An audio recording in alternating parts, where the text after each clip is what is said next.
Jordie, mate, we've got some lights on here. We do. So we're using electricity. We are using electricity. Yeah. So when you go in your house, you turn the TV on. You use electricity. That's right. You boil a kettle using electricity. Yep. Where does it come from, mate? Well, what have you found? I've been doing a little bit of a deep dive into the costs of electricity, especially in South Australia here, because I thought I'd maybe just look at our state to begin with, and then maybe later we can look at it nationally. Yeah, definitely. But what I found, the model in South Australia obviously has been replicated across Australia, and obviously each state is a little bit different. But what I found was that in the 1990s, our energy distribution and infrastructure was all privatised and basically cut up into a small little pizza. Yeah, right. So that each part of our energy infrastructure from production to distribution, also from transmission to distribution, was all cut up into a nice little pie. Yeah. And then each piece was then privatised. Oh, lovely. So a proper balkanisation of public infrastructure. Balkanisation, that's it. Cut it up and privatise it. And financialise it as well. Of course. Yeah. Yeah. Now, Jordie. Yes. You know, some of the detractors of policies like that might say, hey, mate, this improves competition and increases efficiency. How would you respond? I would say that we do not have an energy market here in South Australia or Australia. We have an energy monopoly. We do. There is no market because if there was a proper market, you would be able to choose what power point you plug your appliances into, and you'll be able to choose from a variety of them with different prices all competing with each other, which you don't actually have in your house. No, definitely not. We're essentially at the whims. Correct. Of a couple retail providers. Yeah. But where the costs are generated is in the production, the transmission, and the distribution. Yes. So, give me 1 second. That's all right. So I think, again, instead of having just one single entity that has a top-down approach to controlling all aspects of, like you said, generation, distribution, etc., you have at every single layer an interest. Like an entity whose interest it is to profit and make as much money as possible. That. Again, that sounds super efficient. Why this is also so important to the economy and not just individual consumers like ourselves is that businesses in South Australia are screaming about this. Yeah. So I quite often skim the advertiser here in South Australia and the media. And you're a braver man than I am. It's I call it my daily dose of brain damage. Yep. However. You do find some interesting things out about what's going out and what's going on in South Australia. So, at the moment, Nippies, our beloved orange juice, I love a good glass of Nippies. Has experienced a doubling in their cost of electricity. Wow!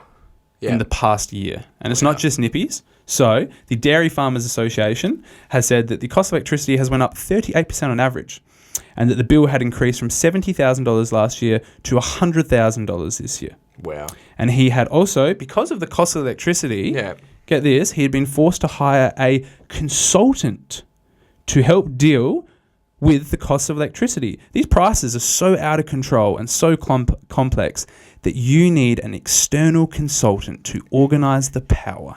Of course, at a small fee. At a small fee. Yes. So not only is electricity going up, you have to then hire a consultant to just manage the costs of electricity. That is outrageous. It's absolutely crazy. It just gets better though. And on top of that, so that was the Dairy Farmers Association. The Century Orchards chief also said that the electricity had went up 60% on average for businesses in the orchard industry. And Nippies itself has said that last year, the monthly invoice was $109,000, which went up from last year's bill, which was 50,000 Australian dollars. And then obviously these costs get passed on to the consumer. Correct. This gets better though. So not only had it went up by more expensive for a bottle of orange juice, $50,000, that included almost $34,000 of market or network charges, despite using almost 6,200 fewer hours. Wow. So they're getting way more efficient. They're using a lot less power, yet they're paying exponentially more. Yeah, and just far out. What's important there is $34,500 of market or network charges. That is insane. Yeah. Wow, so it's just, we're going to charge you to use our power just as a blanket on top of your kilowatt hour charge, depending on how much you use. Correct. And even though in South Australia we're using heaps of renewables, we are in our energy grid. It doesn't matter because it's not just the actual production of the electricity. As I said, it's the actual transmission and the distribution is all owned by these private companies, which we'll get into in a minute. And because they've sliced it up into all these different segments, you have all these monopolistic entities that are just gouging these fees. Yeah. So opposed to having obviously your production and your distribution, your transmission, say by one or two companies or even one.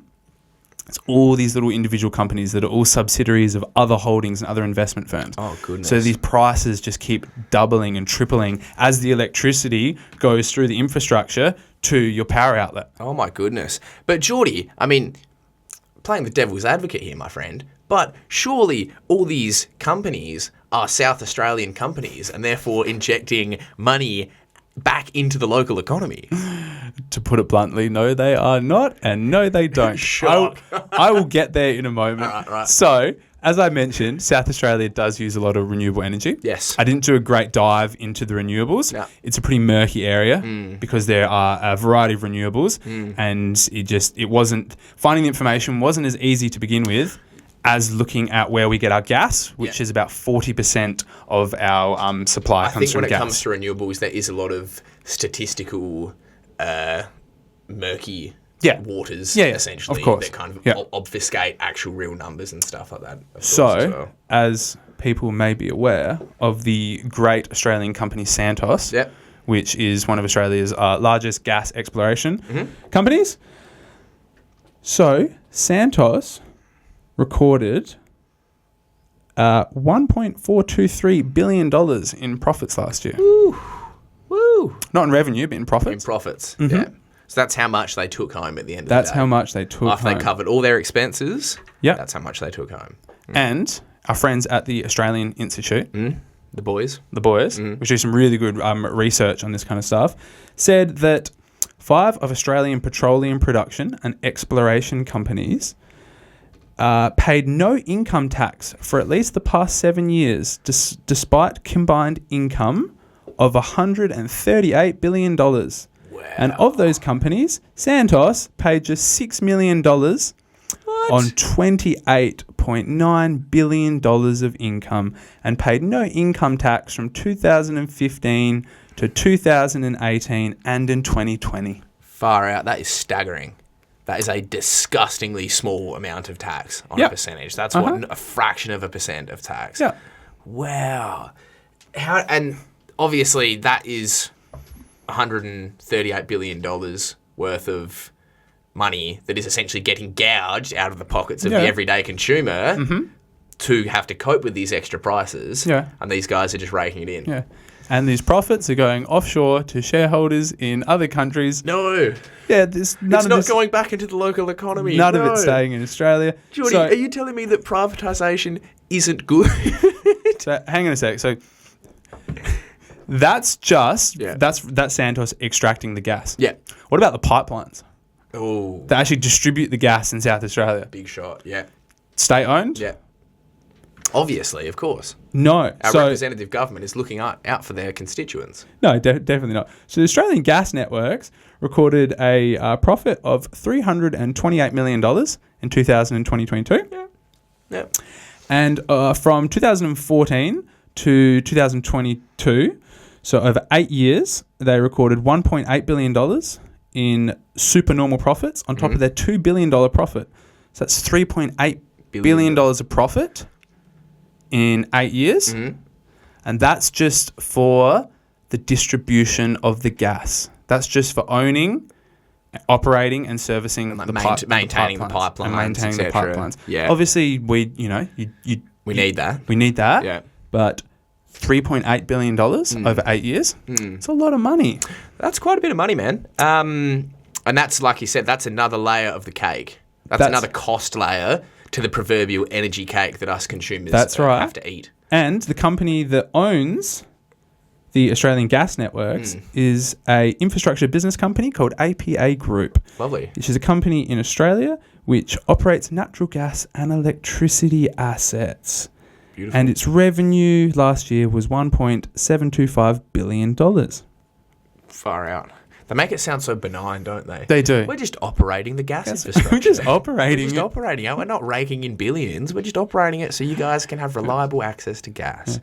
And when you actually try and... Look, this stuff is relatively easy to find. They try and bury it in jargon by saying the allowed annual profits. And it's like as if there's like a certain amount that's allowed. And she's like, look, we're going to allow only $500 million worth of profits. But then after that, we're still going to keep making money. Yeah. So that was looking at gas specifically. Mate, so how expensive is it going to be for a bottle of orange juice? A nice cold bottle of Nippy's OJ. Am I going to be paying $30 for a bottle? You could, potentially. Bastards. And that's just for OJ. Mate, this is going to cause a bloody revolution. It is. In the streets. Definitely, for sure. You want to go to your smoko truck and get a nice little bottle of Nippy's orange juice. It's going to cost you about, I don't know, $15. half an hour of your wages. Okay, so... that was a bit about generation, specifically gas by Santos, absolute criminals, the pipelines that the gas goes through, and then looking at the energy infrastructure as a whole, looking at transmission, because you have generation, transmission, distribution, and then your retail, so you have all these little segments of just profiteering. So the company that owns the transmission, where are we? Sorry, give me 1 second. Recorded profits of $340 million last year. And that company is called Electronet. This is where it gets really interesting. Really saucy. Because you're just like, there's this benign little company called Electronet. Sort of cute little name. It does, Nice little logo I can see there, obviously. $340 million. Not bad. Electronet is owned by Australian Utilities Pty Ltd. So 50% of the company is owned by this Australian Utilities. And it's owned by State Grid Corporation of China.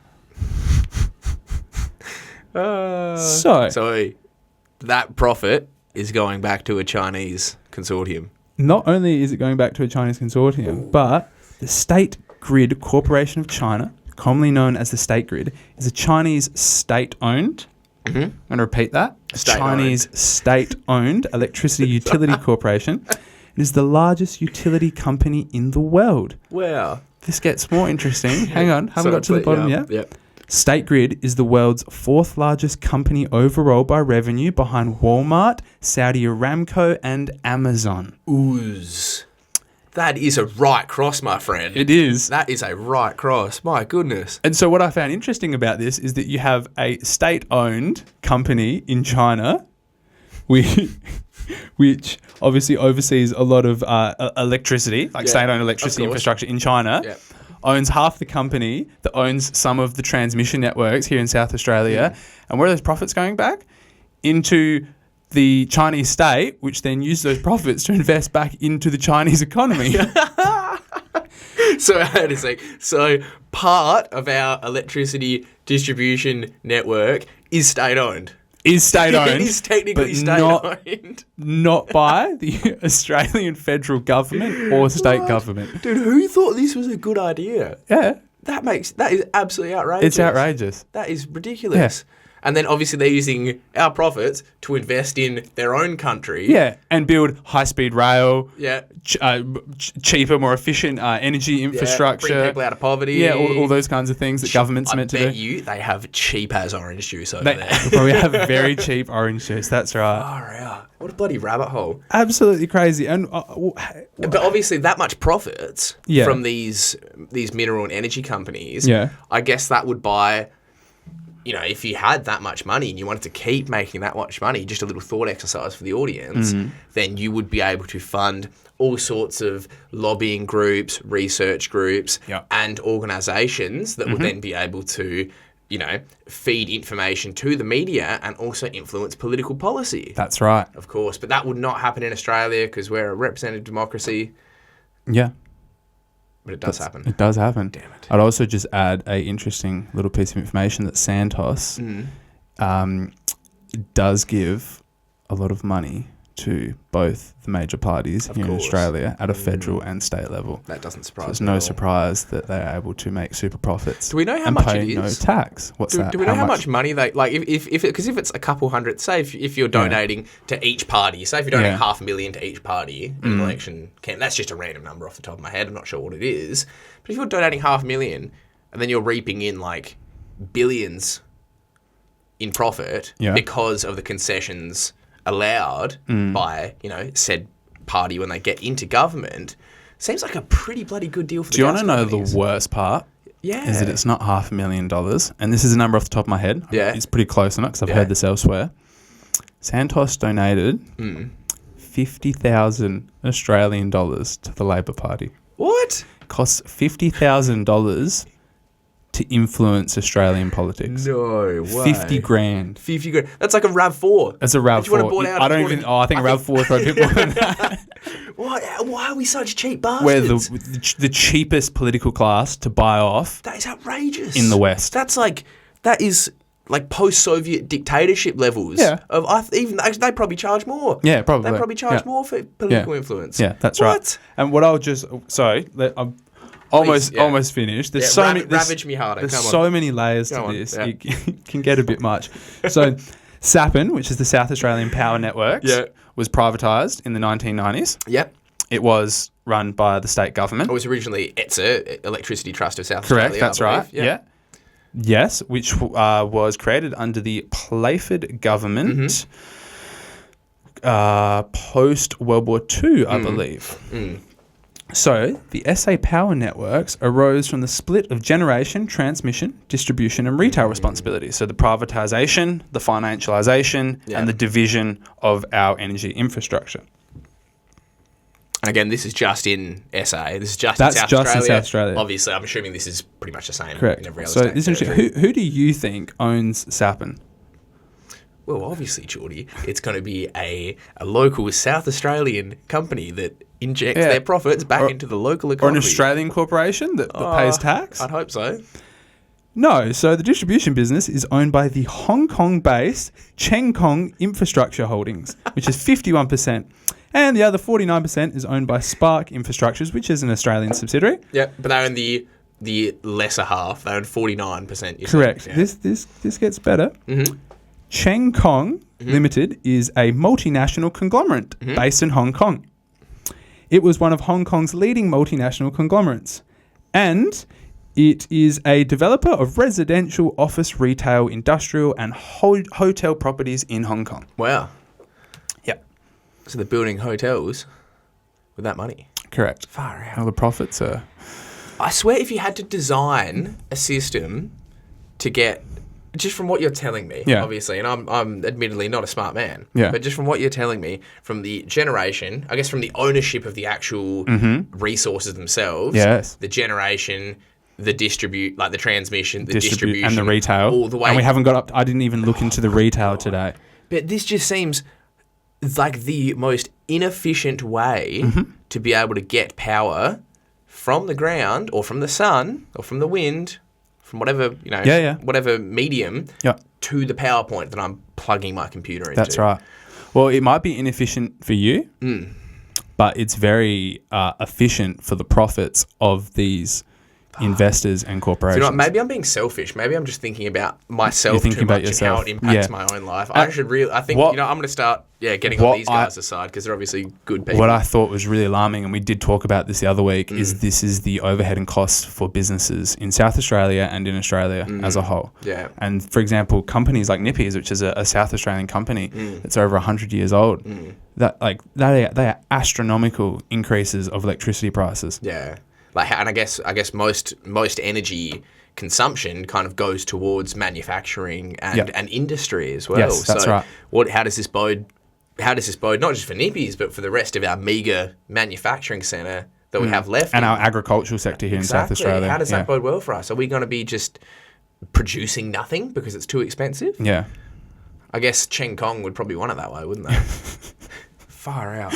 And it really is a rabbit hole. Also, all this information is pretty readily available to find on the internet. It's not heaps hard to find, except what is difficult is when you want to kind of really figure out their profits, because you actually got to go into their account statements. Michael West does a really good job of digging in and finding those numbers. It's not easy to do.